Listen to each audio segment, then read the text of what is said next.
தமிழக அரசியல் வரலாற்றில் 2026 சட்டமன்ற தேர்தல் ஒரு மிகப்பெரிய மந்திரிப்புடன் நகர்கிறது. ஒருபுறம் அனுபவம் வாய்ந்த அரசியல் தலைவர்களான ஓபிஎஸ், டிடிவி தினகரன், பிரேமலதா விஜயகாந்த் மற்றும் ராமதாஸ் போன்றோர் நடிகர் விஜயின் தமிழக வெற்றிக் கழகத்தை இன்னும் ஒரு சினிமா கவர்ச்சியாகவே பார்க்கின்றனர்.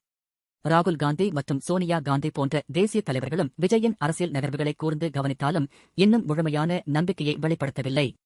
தப்பித்தவரே காங்கிரஸ் தமிழக வெற்றி கழகத்தின் பக்கம் வந்தாலும் விசிக போன்ற சித்தாந்த கட்சிகள் இதை எப்படி ஏற்கும் என்பதும் கேள்விக்குறியே.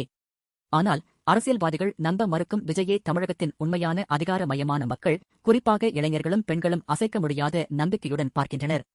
மாற்றம் வேண்டும் என்று நினைக்கும் நடுநிலை வாக்காளர்கள் வாரிசு அரசியலுக்கும் ஊழலுக்கும் மாற்றாக விஜயை முன்னிறுத்துகின்றனர்.